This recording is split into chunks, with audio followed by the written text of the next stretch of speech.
Associate in Arts from the community college was wildlife management. When I went to the Lutheran Bible Institute, I worked in a factory. I was a custodian cleaning up after people, and I just tell you what, that was not me. I didn't mind the physical work, but I didn't like the factory atmosphere. Then I spent 8 years in the Air Force. And I was 4 years enlisted and 4 years as an officer. The enlisted was more me than the officer side, because the enlisted was the work that you did along with the tests that you took and the knowledge that you gained was how you got promoted. On the officer side, it was politics. And on the officer side, Suck-Up was not a grain handling manufacturer and said rely on things. It was part of how you got promoted. It was not me. That was kind of pointed out to me when I asked a friend of mine to be a reference for me, even though the pastor was a seminary together, and his reference was very simple. What you see is what you get. What are you laughing at? And I learned that's true for me, pretty much. What you see is what you get. It's important to have those things kind of come forward and say, huh, that's me. That's true. Don't try to be something that you are not. Oh, I've tried a couple of those things. On my first call in Montana, I was asked to do some comedy at an elevator annual meeting. And evidently I did good because I had 1 or 2 people who came up afterwards and said, I've got a meeting now, or gathering, can you come and do that? And then I had a couple of calls after that, and I kind of went, I talked to Renee about that, and I said, you know, I like being in front of people, I like people, making people laugh. It's not me. A few years before this, I was at the University of Utah in Salt Lake City, and we were going to our Savior's Lutheran Church, and there were only 2 Lutheran churches in Salt Lake City. And when I came, shortly after that, the pastor, well, right before that actually, the pastor left to go to Fargo, North Dakota, and spent the rest of his career up in Fargo, North Dakota. So finding an interim out there, or even pulpit supply, was very difficult. They knew that I was interested in going to seminary, and they asked if I would lay preach 3 out of the 4 Sundays. On the 4th Sunday, the campus pastor would come in and serve communion because I couldn't. I was a novice, of course, and my sermons were very short. You may be wondering what happened to that. And I discovered that's me.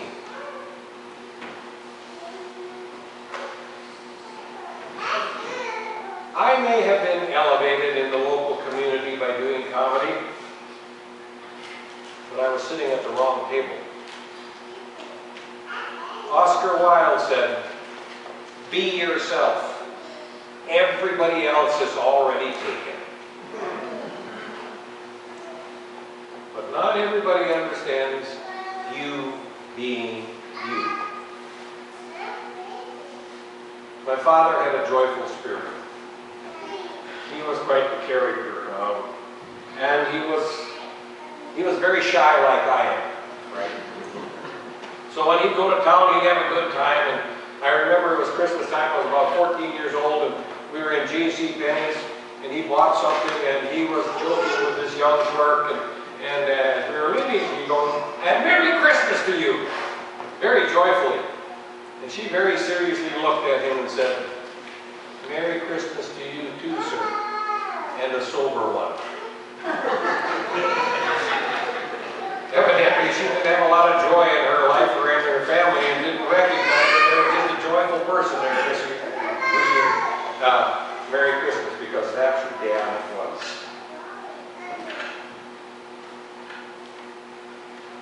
Jesus' parable, in that we are invited to come to the banquet table.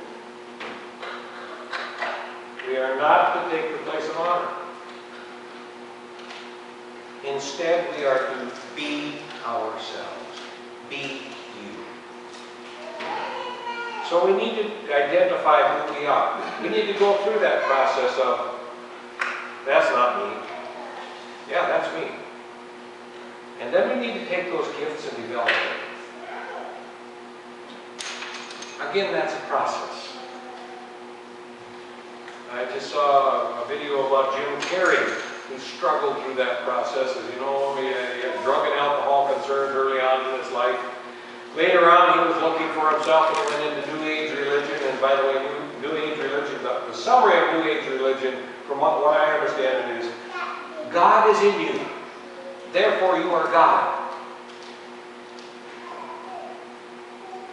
I kind of take it to the regular life. I ate pork, it's in me, therefore I'm a pig. Well, Jim Carrey discovered that he wasn't God. But somebody proclaimed to him Jesus Christ, and he discovered that he was a child of God, and that God accepted him as he was. And he found his place in the world.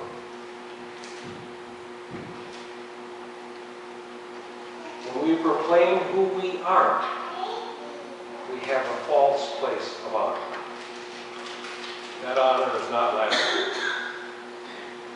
When we recognize who we are, a unique child of God. And let me say that again, a unique child of God.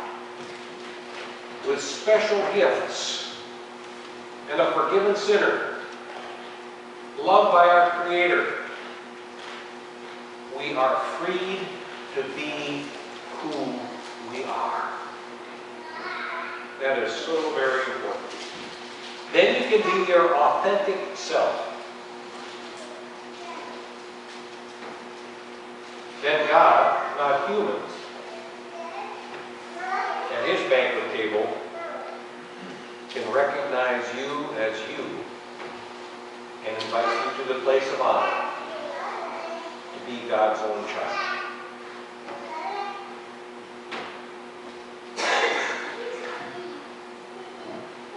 Don't try to be who you aren't. It doesn't work. By the way, I used a double negative in case there's any English teachers here. Don't try to be who you are not. God made you specifically with your genetic makeup.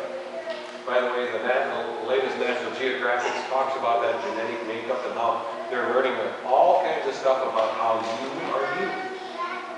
And sometimes, because of the genetic makeup, we don't have a choice of who we are. It's already there. It's put in us by God. What we need to do is identify it, work with it, develop it, and then let God use it to his glory. When we are humbled to be God's children, then we are elevated to a place of honor in the kingdom of God. Be you. Yeah, some of you are quirky. Some of you are short. Some of you have good singing voices. Some of you need to join the choir because we're having choir here. And you have a depth. Some of you are good readers. Some of you are excellent in your everyday work, your physical work that you do. Some of you work more with your mind. That's who you're supposed to be. Don't let anybody ever tell you, no, that's who you're not. Work with God. He has given you specific gifts. Let him give you the mind to say, that's not me. That's me. Be you. Be yourself. Everybody else is already taken. Amen.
I believe in God the Father Almighty, creator of heaven and earth. I believe in Jesus Christ, God's only Son, our Lord, who was conceived by the Holy Spirit, born of the Virgin Mary, suffered under Pontius Pilate, was crucified, died, and was buried. He descended into the dead. On the third day he rose again. He ascended to heaven. He is seated at the right hand of the Father, and he will come to judge the living and the dead. I believe in the Holy Spirit, the Holy Catholic Church, the communion of saints, the forgiveness of sins, the resurrection of the body, and the life everlasting. Amen.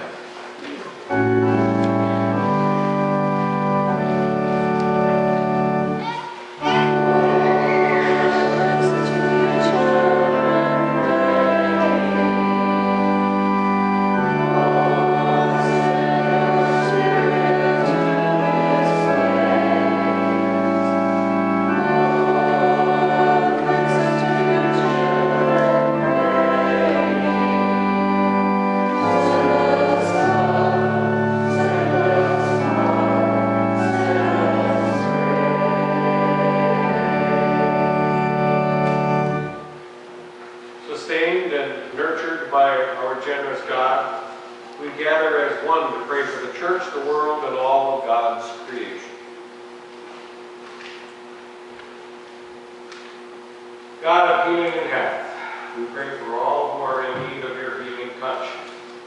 We especially bring before you Sarah Dye, Roy Struken, Chris Nelson, Bob Amson, Shane Kapp, Brent Peters, Ken Bollinger, Gene Christensen, Joel Peterson, Lon Peterson, Penny Meyer, Donna Kluckenberg, Renee Dolan.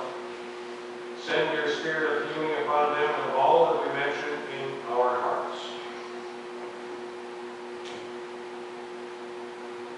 Lord, in your mercy.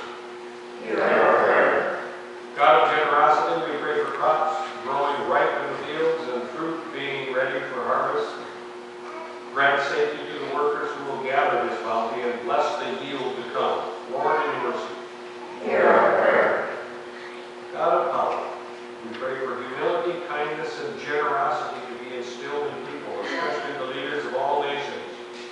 Inspire them to become models of servanthood and to work for worldwide peace and prosperity. Lord, in mercy. Hear our prayer. God of grace, we pray for students of all ages and disciplines, teachers and professors, teaching assistants and aides, substitute teachers and administrators. Provide safety in travel and in the classroom, so that the spirit of learning is fostered for all. Lord, in your mercy. Hear our prayer. God of mercy, we remember those you love who now rest from their labors, especially we bring before you Roger Peterson and his family. Grant all your beloved saints a place at your eternal banquet table. Lord, in your mercy.